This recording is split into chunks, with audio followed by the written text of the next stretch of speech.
tenang dulu ya. Ya, pakai baju dikit lagi, Mbak. Keterangan Iya. dan juga komentar mengenai hal ini saya serahkan kepada Agak maju, Mbak. Agak maju, Mbak.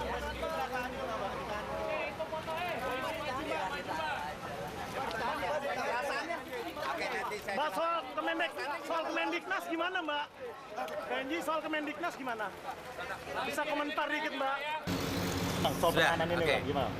NG tadi diperiksa dengan 31 pertanyaan. Pertanyaannya masih berkisar sekitar tugasnya sebagai anggota DPR. Kemudian bagaimana mekanisme pembahasan APBN dan APBNP.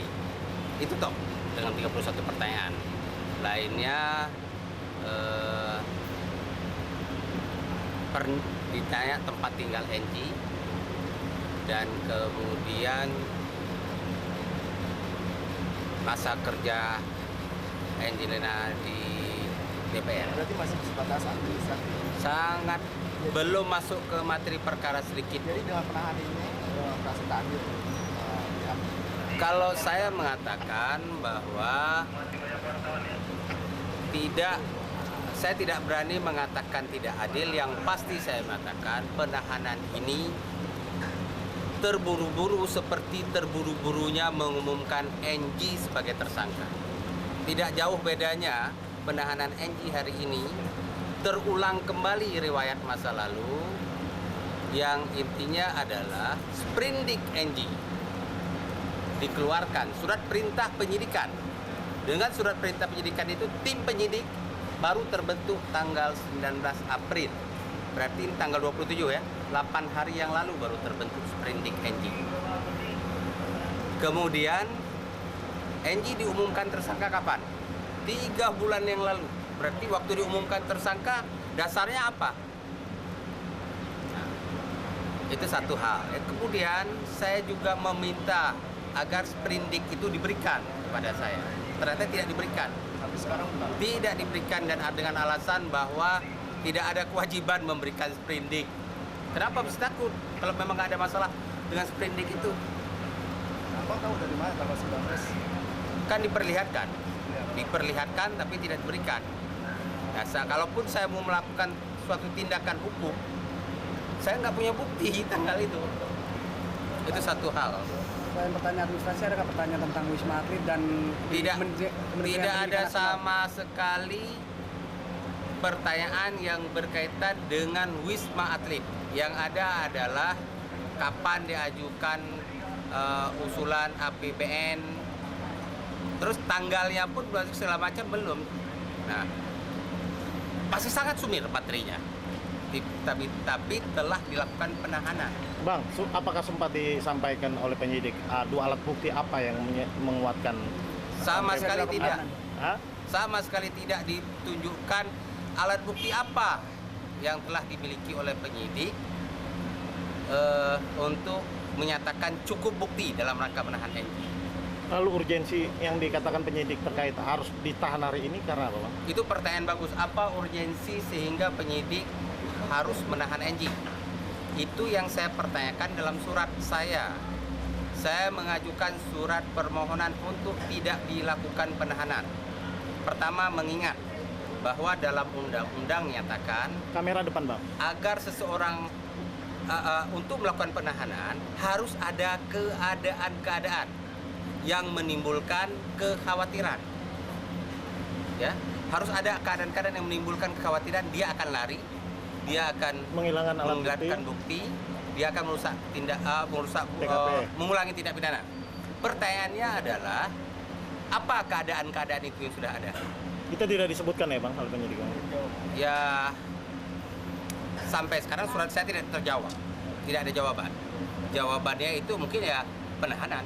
Konkretnya Bang, apakah dengan apa yang Anda katakan akan melakukan langkah hukum soal penahanan antara KPK dengan Pondok Bambu? Tanggapan Anda? Antara apa? Antara ditahan di KPK dengan Pondok Bambu. Ah, Iya, apakah benar ada rumor semacam itu bahwa usai Anda mendengar klien Anda ditetapkan sebagai tersangka? saya justru mengajukan permintaan agar tidak ditahan di sini. Oh gitu ya. Ditahan di Pondok tempat Bambu, lain, ya. namun tidak dikabulkan. Adakah rencana penangguhan Pak? Penahanan? Karena kan udah ditahan. Karena rencana nanti penahanan. Saya sudah mengajukan surat obskursi bahkan untuk tidak dilakukan penahanan. Akhirnya sudah ditahan. Terus kemudian dalam surat saya itu sudah saya katakan Enji ini punya anak umur 2 tahun yang tidak bisa jauh dari ibunya.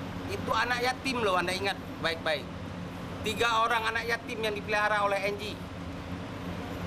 Terus tetap ditahan. Di mana letak nuraninya? Siapa yang ngurus anak yatim ini sekarang? Oke lah, banyak orang yang bisa ngurus babysitter. Sentuhan ibu yang terpenting. Jadi pertanyaannya adalah apa urgensi ditahan? Apakah penahanan ini sudah dialihkan menjadi isu penghukuman, pemberian efek jera, atau penahanan harus dengan prosedur KUHAP? Patuhkah masih aparat penegak hukum kita dengan KUHAP? Atau aparat penegak hukum kita sudah mulai membuat kebijakan-kebijakannya sendiri yang bertentangan dengan KUHAP? Konkretnya Bang, Kalau ingin membuat kebijakan-kebijakan sendiri yang melanggar undang-undang, sebaiknya jangan jadi aparat penegak hukum. Bang, konkretnya Bang, langkah hukumnya diambil nggak Bang? Apa hanya menunggu koordinasi dulu dengan klien Anda? Ya nggak mungkin saya sebutkan konkretnya apa sekarang, tentu saya komunikasikan dengan klien saya. Siap Bang, siap. Bang, sampai sekarang kan PNJ aja gitu loh yang kena setelah Nazar. Sementara dia kan bisa dibilang mirip disangkanya dengan Pak Koster gitu Pak. Oh, saya tidak mau komentar untuk orang lain, bukan klien saya batasi diri saya untuk klien saya.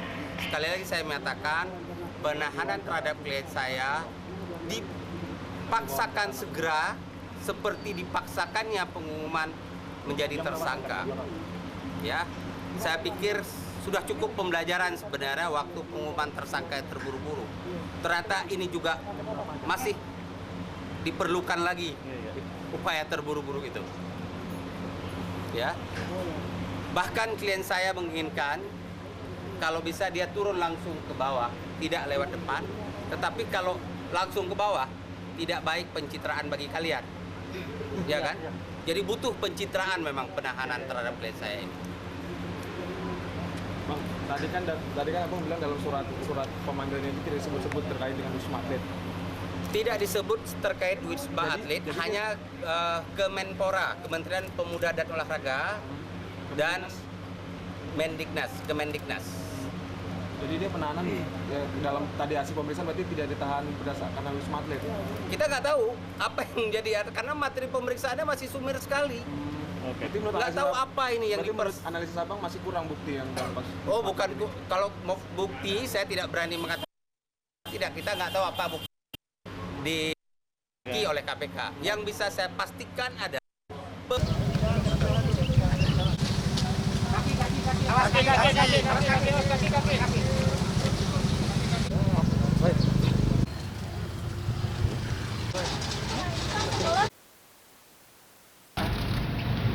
Pertama-tama saya ingin meminta maaf kepada seluruh rakyat Indonesia karena perbuatan saya yang kemarin sangat tidak terpuji, tidak patut untuk ditiru, tidak patut untuk dicontoh, dan saya sangat menyesal. Saya berterima kasih kepada Allah yang sudah menampar saya hingga saya harus membayar bertahun-tahun dibina di dalam penjara. Saya berterima kasih kepada orang tua saya yang sudah merawat Kianu walaupun usia mereka sudah lanjut. Saya minta maaf kepada Mami dan Papi. Semoga Mami Papi sehat. Saya insya Allah akan membahagiakan kedua orang tua saya. Saya berterima kasih kepada Kianu yang sudah kuat, tangguh menjalani hari-hari tanpa orang tua. Mami menyesal, Mami minta maaf. Mami berusaha untuk menjadi ibu yang terbaik.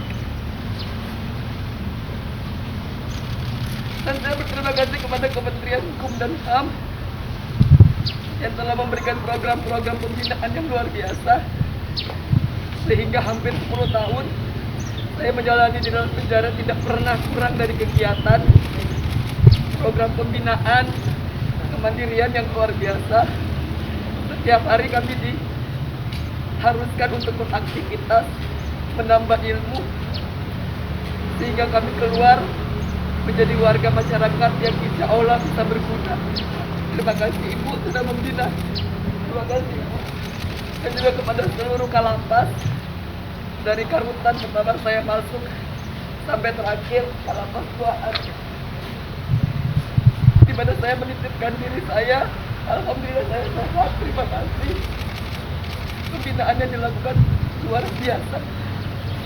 Dan saya juga berterima kasih kepada seluruh petugas yang tidak bisa saya sebutkan satu persatu, yang telah menjaga saya hampir 10 tahun. Terima kasih semuanya, saya tidak bisa membalas kebaikan kalian.